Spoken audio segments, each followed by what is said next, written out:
Hello viewers, இன்னைக்கு நம்ம பார்க்க போறது ஒன் பீஸ் எபிசோட் 963 பார்ட் 2.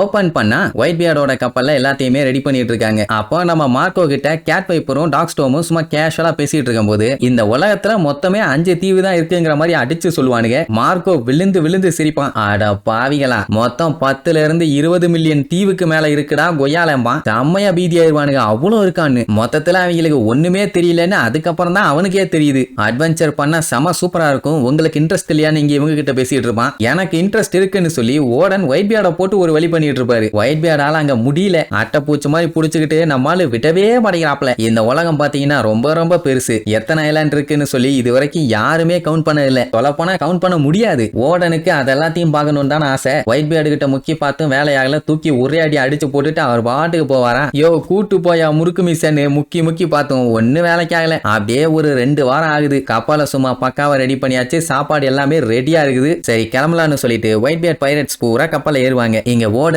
நைஸா அந்த கப்பல்ல எப்படியாச்சும் போய் ஏறியணும்னு யாருக்கும் தெரியாம எஸ்கேப் ஆயிலான்னு பார்த்தா ஈஷோ வழியில உட்காந்துக்கிட்டு இருப்பான். அட சும்மா இருந்தா பரவாயில்ல, எங்க போறீங்கன்னு நோண்டுவானா. டேய், இந்த குறியோட கிங் நானு, எனக்கு எப்ப தேவைப்படுதோ அப்ப நான் பாத்ரூம் போவேன், எப்ப தேவைப்படலையோ அப்ப பாத்ரூம் போக மாட்டேன், அதெல்லாம் நீ கேட்க கூடாதுமானா. வேண்டாம் போகாதீங்க, ரொம்ப குளிர் அடிக்குதுமா, போடா விளக்கண்ணே, நான் போவேண்டான்ட்டு கிளம்பிடுவாரா. ஈசோக்கு ஏதோ சரியில்லையேன்னு டவுட் ஆகும். ஆனா நிஜமாவே மனுஷன் அங்க இருந்து எஸ்கேப் ஆகி எப்படியாச்சும் ஒயிட் பியர்டோட கப்பல்ல ஏறணும்னு தான் போயிட்டு இருக்காப்ல. அங்க பாத்தீங்கன்னா ஒயிட் பியர்டோட கப்பல் கிளம்பிருச்சு. ஒயிட் பியர்டுக்கே கொஞ்சம் கஷ்டமா தான் இருக்கும், ஏன்னா ஓடன் ரொம்பவும் ஆசைப்பட்டான், ஆனா கூப்பிட்டு போக முடியலையே. உடனே சுத்தி இருக்கவங்க எல்லாம் ஒயிட் பியர்டை பார்த்து உங்களுக்குமே ஓடனை கூப்பிட்டு வரதுல இஷ்டம் தானே, சொல்லுங்க சொல்லுங்க சொல்லுங்கன்னு நோண்டுவானுங்க. ஆமா ஆசைதான், ஆனா அவனை கூப்பிட்டு போறது ஒரு நாட்டோட பெரிய ஆளை கடத்திட்டு போறதுக்கு ஈக்குவல். இதனாலேயே இவங்க ஏகப்பட்ட பிரச்சனையை ஃபேஸ் பண்ணணும். அண்ட் அது மட்டும் இல்லாம அவனோட சேவை அந்த நாட்டுக்கு தேவை, அதனாலதான் விட்டுட்டு வந்துட்டாரு. அது மட்டும் இல்லாம இவங்களுக்காண்டி அவங்க ஃபுட்டு டிம்பர்னு ஏகப்பட்ட உதவி பண்ணி இப்ப அனுப்பி வைக்கிறாங்கல்ல, அதுக்காகவே அவங்க வச்சிருந்த ட்ரெஷர் எல்லாத்தையும் அந்த கடற்கரையில விட்டுட்டு வந்திருப்பாங்க. அந்த டைம் தான் ஓடன் ஒரு என்ட்ரியை கொடுத்து கம்பியை கரெக்டா அந்த கப்பல்ல போட்டு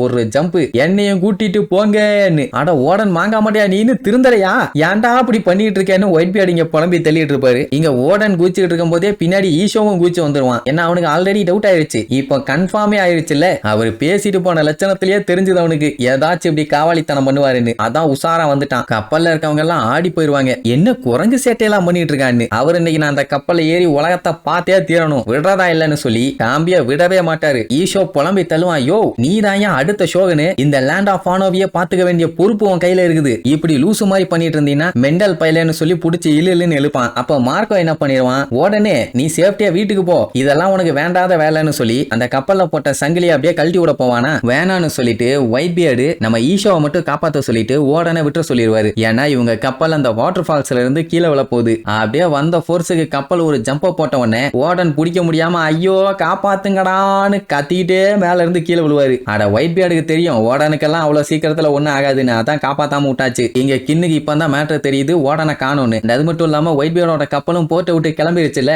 அது ஒரு டவுட். இல்ல கண்ட்ரிக்குள்ளேயே எங்கேயாச்சும் சுத்திட்டு இருக்காரோன்னு ஒரு டவுட். ஒரு இடம் விட்டாம எல்லா இடத்தையும் விழுந்து விழுந்து தேடிட்டு இருப்பானுங்க. இங்க ஓடன் பாத்தீங்கன்னா அந்த சங்கிலியை விடுறதா இல்ல, இறுகி புடிச்சுக்கிட்டதுனால தண்ணி கடியில இருக்க கல்லு கட்டை மண்டன்னு எல்லா இடத்துலயும் நல்ல இடிவிலும் அடிவிலும் மிதிவிலும், ஆனாலும் கயிறை விட மாட்டாரு. ஈசோ பார்த்துட்டு யோ ஓடனை இப்படியே விட்டினா அவர் எங்கேயாச்சும் இடிச்சு செத்து போயிருவாரியா, அவரை ஒழுங்கா காப்பாத்து, ஏன்னா அவரு தான் லேண்ட் ஆஃப் ஆனோவோட தூணே, இனி ஃபியூச்சரே அவரை நம்பிதான் இருக்குது, ஏதாச்சும் ஆயிர போகுது அப்படி இப்படிமா. அட லூசு பையல, எத்தனை டைம் நான் அவனை போட்டு அடி அடின்னு அடிச்சேன், நீ பாத்துட்டே தானே இருந்தேன், ஆனாலும் அவன் கண்ட்ரியை விட்டு வந்தே தீருவேன்னு ஒத்த கால நிக்கிறான். அதனாலதான் எங்களோட ரூல்ஸ் படி கொஞ்சம் விளையாண்டு பாப்போம்னு முடிவு பண்ணிட்டோம், விட்டு விட்டு அப்பதான் அவனுக்கு புத்தி வரும்பா. ஆனா ஈஷோக்கு ஓடன் அப்படி கஷ்டப்படுத்துறதுல சுத்தமா இன்ட்ரெஸ்டே இல்ல, அதனால கால்ல விழுந்து கெஞ்சுவான், ப்ளீஸ் அவரை எப்படியாச்சும் காப்பாத்துங்கன்னு. ஒயிட் பியர்டுக்குமே இப்படி ஒரு டேஞ்சரான ஆளை இவரோட ஃபேமிலியில சேர்த்துக்க சுத்தமா இன்ட்ரெஸ்ட் இல்ல, கப்பல்ல சேர்த்துறதா அப்படி சொல்றாரு. இப்ப எப்படியாச்சும் அவனை ஸ்டாப் பண்ணுனா நீ அவனை கன்வின்ஸ் பண்ணு, இல்ல இதான் அவனுக்கு நிலைமைன்னு சொல்லிட்டு நேரா அந்த ஓடன்ட்ட போய் நீ இந்த செயினை இதே மாதிரி ஒரு 3 நாளைக்கு புடிச்சிட்டு வந்தீங்கன்னா உன்ன நான் கப்பல்ல ஏத்திக்கிறேன்னு இருவாரா,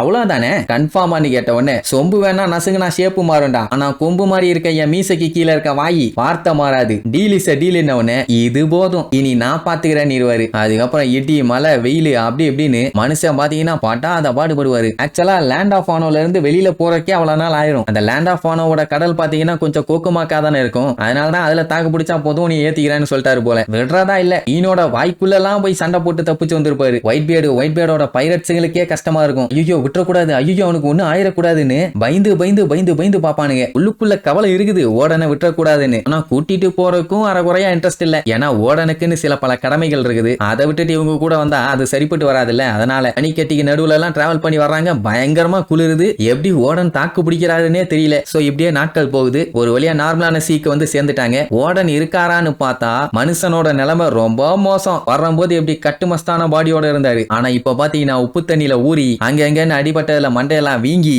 உடம்பு ஃபுல்லா தண்ணி ஏறி கர்ண கொடூரமா மாறிட்டாரு. மார்க்கோ சப்போர்ட் பண்ணி கத்திட்டு இருப்பான். உடனே இன்னும் 1 மணி நேரம் தான், எப்படியாச்சும் தாக்குப்பிடி, உன்னால முடியும்னு. என்னடா சப்போர்ட் பண்ணிட்டு இருக்கேன்னா, ஆமா அவ்வளவுதான், நம்ம மட்டும் அவரை இந்த கப்பல்ல ஏத்திட்டோம், அதுக்கப்புறம் ஓடனுமே நம்ம க்ரூல ஒரு மெம்பர் ஆயிடுவாருமானா எல்லாத்துக்குமே ஷாக் ஆயிரும். எது ஓடன் நம்ம க்ரூ மேட்டான்னு. மூஞ்ச பாருங்க எப்படி ஆயிடுச்சுன்னு. அந்த டைம் ஓடனாலேயே முடியல. கையில பிடிச்சிருக்க சங்கிலி அப்படியே கொஞ்சம் கொஞ்சமா விட்டுக்கிட்டே வருவாரு. உடனே அத்தனை பேருமே சப்போர்ட் பண்ணி கத்த ஆரம்பிச்சிருவாங்க. ஓடன் உங்களால முடியும், விட்டுறாதீங்கன்னு. ஈசோக்கு செம கடுப்பாகும். ஏன்னா ஓடனை அவன் கடவுளா பாத்துக்கிட்டு இருக்கான். அவ்வளவு மதிக்கிற அவரை இந்த அளவுக்கு ஒருத்தன் கஷ்டப்படுத்தி இருக்கான்ல, அதனால இதை நான் கண்டிப்பா மறக்கவே மாட்டேன் அப்படின்ட்டு ஒயிட் பியர்டை பார்த்து கத்துவான். ஆனா அவரு கண்டுக்கிற மாதிரி இல்ல. ஓடனுக்கு சப்போர்ட் தாறுமாறா எகிருது. கண்டிப்பா உங்களால முடியும், விட்டுறாதீங்கன்னு. அப்படியே மிதந்துகிட்டே வந்தவரு ஒரு கட்டத்துல முடியாம டப்புன்னு உள்ள போயிருவாரு. சரி விட்டுற மாட்டாருன்னு நினைச்சேன், ஆனா கம்பியை விட்டுட்டாரு. இப்போ பக்கத்துல இருக்க ஏதோ ஒரு தீவுல ஒரு பொண்ணை ஒரு பெரிய பைரட் கூட்டமே விரட்டிட்டு இருக்காங்க. பாமா கண்ணு, நாங்க உன்னை லேண்ட் ஆஃப் வானோக்கு கூப்பிட்டு போறோம்னு. அப்படி அந்த பொண்ணு கத்துற சவுண்டு நம்ம ஓடனுக்கு கேட்டுருச்சு. உடனே அந்த பக்கம் பார்த்து நீந்த ஆரம்பிச்சிருவாரு. யார் அந்த பொண்ணுன்னா அவ பேரு தான் அமட்சுகி டோக்கி. யாருன்னு தெரியுதா? ஃபியூச்சர்ல ஓடனோட ஒய்ஃப் ஆக போறவன். எல்லாம் அழகா இருக்கான்னு சொல்லிட்டு விடாம அவளை விரட்டுறாங்க. இவனுக்கு வேலை என்னன்னா இந்த மாதிரி இருக்கவங்களை புடிச்சு கொண்டு போய் வித்துறது தான். சோ இப்ப கூட ஸ்லேவ் ஷிப்ல தான் இவளை கூட்டு போறேன்னு சொல்லுவானுங்க. இவளை இப்படியே கொண்டு போய் வித்தாதான் ஹை பிரைஸ் கிடைக்கும். அடிச்சு மூஞ்ச உடைச்சு கோணமானையா கொண்டு போய் கொடுத்தானுங்கன்னா அந்த அளவுக்கு காசு தரமாட்டானுங்க. ஆளுங்க வேற நிறைய இருக்காங்களா, தப்பிக்க வேற இடம் இல்ல. சோ சண்டை போட்டுலான்னு முடிவு பண்ணிட்டா அவனுக்கு அதை பத்தி கவலை இல்ல. ஏன்னா ஒரு கூட்டமா இருக்கானுங்களா, எப்படியும் இவளை புடிச்சிடலான்ட்டு கேஷுவலா வருவானுங்க. உடனே டோக்கி இதுக்கு மேல வேற வழி இல்ல, நம்ம மறுபடியும் ஃபியூச்சருக்கு போக வேண்டியதான்னு அவளோட பவரை யூஸ் பண்ண போவா. அந்த டைம் தான் ஓடனோட என்ட்ரி. என்னடா நடக்குது இங்கன்னு அந்த கொடூரமான உருவத்தோட வந்து நின்னு கேட்ட உடனே அவனுக்கு ஏதோ மான்ஸ்டர் வந்துருச்சு போல, நம்மள தின்றோன்னு நினைச்சு பயத்துல அங்க இருந்து குடுன்னு ஓடிடுவானுங்க. ஆளை பாத்தீங்களா எப்படி இருக்காருன்னு. இதுல வேற டோக்கிய பாத்தீங்கன்னா கத்துற சவுண்ட் கேட்டேன். நீ நல்லா இருக்க தானே, பார்த்தா நல்லா இருக்க மாதிரி தான் தெரியுது, ஆனா நான் நல்லா இல்லன்னு சொல்லிட்டு அப்படியே மயக்கம் போட்டு போத்துன்னு விழுவாரு. இதுக்கப்புறம் ஒயிட் பியர்டு ஓடனே அவரோட கப்பல்ல ஏத்துனாரா இல்ல கப்பலே கொண்டு போய் உடன் மேலே ஏத்துனாரான்னு அடுத்தடுத்த எபிசோட்ல பார்க்கலாம். டாடா.